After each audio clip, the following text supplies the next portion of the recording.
Hablemos de Bolivia, ahora bajo el gobierno del presidente Rodrigo Paz, porque hay una serie de desafíos económicos serios para el gobierno y para su población. Uno de ellos se relaciona con el combustible, el desabastecimiento y la calidad del combustible.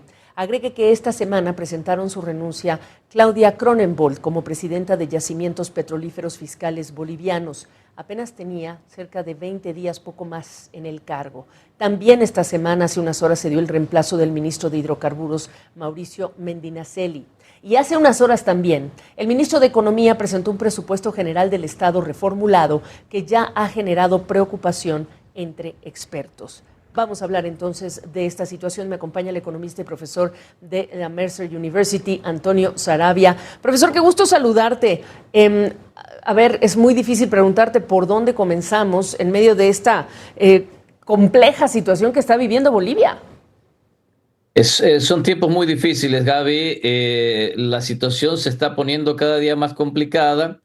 La gente está perdiendo la paciencia. El combustible llega poco, han vuelto las colas, las filas para llenar tu tanque con diésel.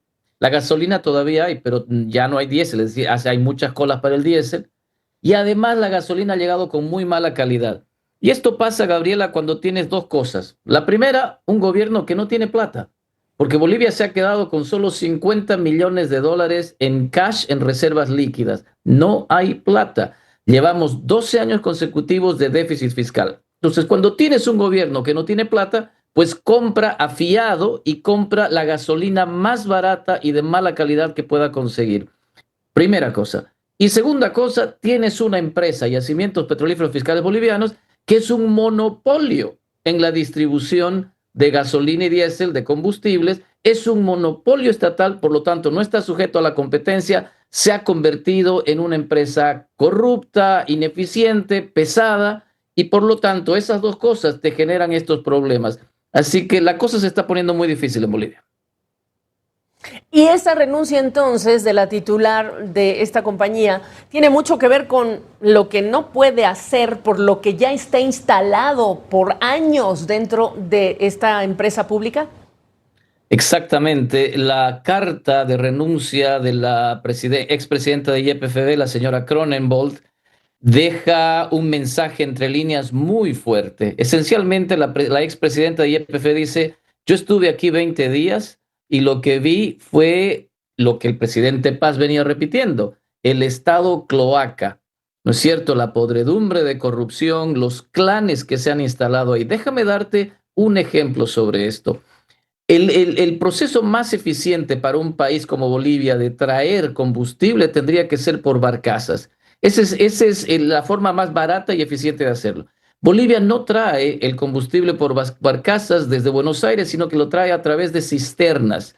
O sea, haciendo muchísimo más caro el transporte. Y uno se pregunta, ¿por qué no cambian eso? Pues porque hay contratos firmados de donde esa gente de YPFB lucra. Por lo tanto, lo que tienes es corrupción a mares, una ineficiencia total, y la presidenta de YPFB no pudo lidiar con eso y tuvo que renunciar. Ahora, a esto agreguemos, tú dices, bueno, no hablamos de los dólares todavía, pero hay que hablar de los dólares. Tú dices, no hay plata. El ministro de Economía presenta ya lo que es ese presupuesto reformulado. ¿Qué dice sobre cortar de la tijera para, digamos, todo el tema público, ¿no? El sector público. ¿Y qué dice en relación con el resto? Y eso es lo que le pone mucho más ruido a todo este problema, que cuando uno espera que salga un presupuesto que diga, bueno, esta es la solución, nos ajustamos los cinturones, se acabó la fiesta del déficit fiscal por tantos años, ahora empezamos a recortar, pues lo único que ves es que se ha reducido un tercio del déficit, pero eso lo han hecho los ciudadanos, porque eso se redujo eliminando, ¿te acuerdas?, el subsidio a los hidrocarburos. Se hizo un gasolinazo, se subió el precio de la gasolina, el ciudadano carga con esa mochila. Pero no hemos visto que el gobierno haya reducido hasta el día de hoy, Gabriela, una sola empresa pública.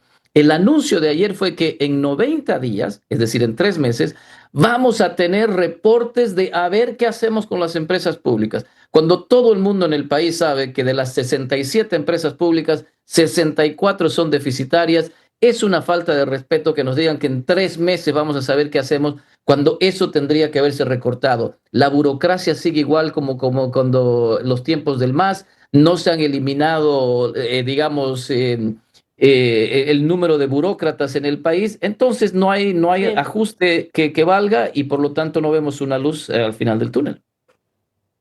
A ver, Rodrigo Paz tiene una tarea muy difícil, asumió la presidencia el 8 de noviembre, es una tarea tan compleja por tantos años justamente de estos gobiernos socialistas, 20 años, es decir, no hay que sobresimplificar el desafío. Sin embargo, ¿por qué no ha sido más agresivo o no se puede o la expectativa era demasiado elevada para el ritmo al que hay que ajustar?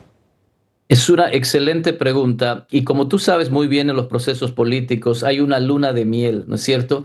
El presidente Paz llegó y todos en Bolivia estábamos esperanzados. Se acababan 20 años del MAS, 20 años de oscurantismo, de socialismo. Todo lo que hubiera hecho el presidente Paz en ese primer mes, en esas primeras semanas hubiera sido celebrado. Ahí tuvo él la oportunidad de decir, bueno, se acaba el monopolio estatal de YPFB, abrimos esto a los mercados y que todo el mundo que quiera importar combustible lo haga. Eso hubiera generado competencia, se hubiera resuelto el problema de la gasolina tan mala que tenemos y que ha arruinado muchos autos en Bolivia. Si el presidente Rodrigo Paz hubiera dicho, bueno, a partir de hoy, en esta semana se eliminan las empresas públicas, todos hubiéramos estado detrás de él. Ha perdido su oportunidad. Te doy un dato más para terminar. Se viene el 1 de mayo, el Día del Trabajo. Los sindicatos, los fabriles, la COP ya han dicho que rompieron con el gobierno, van a salir a protestar, van a probablemente hacer retroceder otra vez al gobierno. El problema de timing político de Rodrigo Paz fue muy importante. Qué barbaridad. Bueno, pues ojalá que la situación encuentre mejor curso. Como siempre, un gusto, profesor Saravia. Gracias. Muchas gracias, cuando quieras.